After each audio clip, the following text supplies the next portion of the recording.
अस्सलाम वालेकुम नाज़रीन, ड्रामा सीरियल कुमार के आने वाले एपिसोड में आप देखेंगे कि कहकशां बेगम को अब ये तसल्ली हो चुकी है कि हरीम फाइज में अब बिल्कुल भी इंटरेस्टेड नहीं। वो फाइज को अब उसकी हकीकत नहीं बताएगी क्योंकि वो हरीम से रिक्वेस्ट कर चुकी है कि वो अपना सब कुछ खो चुकी है, मकाम, शोहरत, इज्जत, दौलत, यहाँ तक कि अपना बेटा रेहान भी। अब वो मजीद कुछ खोना बर्दाश्त नहीं कर पाएगी। अब उसके पास सिर्फ फाइज ही बचा है। तब हरीम कहकशां बेगम को कहेगी कि उसको फिक्र करने की जरूरत नहीं, वो फाइज जैसे कमजोर इंसान के साथ पर लानत भेजती है जिसने उसके किरदार पर शक किया। फाइज को अपनी मोहब्बत पर यकीन होना चाहिए था। फाइज के साथ निभाने के दावे इतने कच्चे और खोखले निकलेंगे। अगर मुझे वक्त पर पता चल जाता तो मेरा भी इस अनचाहे सफर में इतना नुकसान ना होता जितना हुआ है। अब कहकशां बेगम हरीम की तरफ से तो बेफिक्र हो चुकी है, लेकिन अब वो नासिर के पास उसके घर जाएगी ताकि वो उसका मुंह बंद करवा सके। वो नासिर के सामने पिस्तौल निकाल लेगी और कहेगी कि आज तो वो सिर्फ उसे ये पिस्टल दिखा रही है, लेकिन वो इसको चला भी सकती है। अगर उसने फाइज को कुछ भी बताने की कोशिश की या मजीद पैसों की डिमांड की तो याद रखना मेरे पास फाइज को खोने के अलावा कुछ भी नहीं बचा। अगर तुमने मेरी हकीकत फाइज को बताई तो मैं तुम्हें मारने में मिनट भी नहीं लगाऊंगी। इसके बाद मेरे साथ चाहे जो भी हो। नासिर और उसकी बीवी तो सच में डर जाते हैं। तब नासिर की बीवी जो सब कुछ जानकर भी अनजान बनने की एक्टिंग करेगी और नासिर से पूछेगी ये सब क्या मामला है। कहकशां बेगम उसे इतनी क्यों सुना रही थी। तब नासिर बात को गोल मोल कर देगा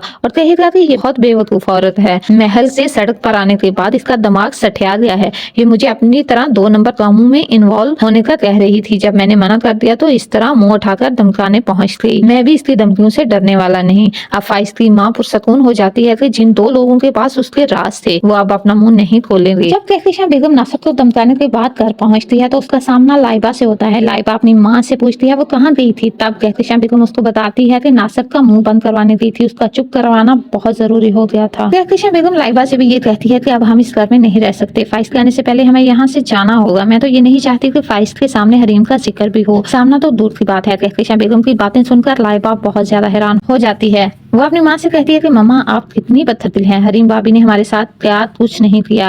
इस बुरे वक्त में हमारा सहारा बनी, हमें रहने को छत दी, बाबा की जमानत करवाई। जब आपके अमीर दोस्तों और रिश्तेदारों ने मदद करना तो दूर की बात, पूछना तक जरूरी नहीं समझा। आप कितनी एहसान फरामोश हैं। आप इतनी संगदिल कैसे हो सकती हैं।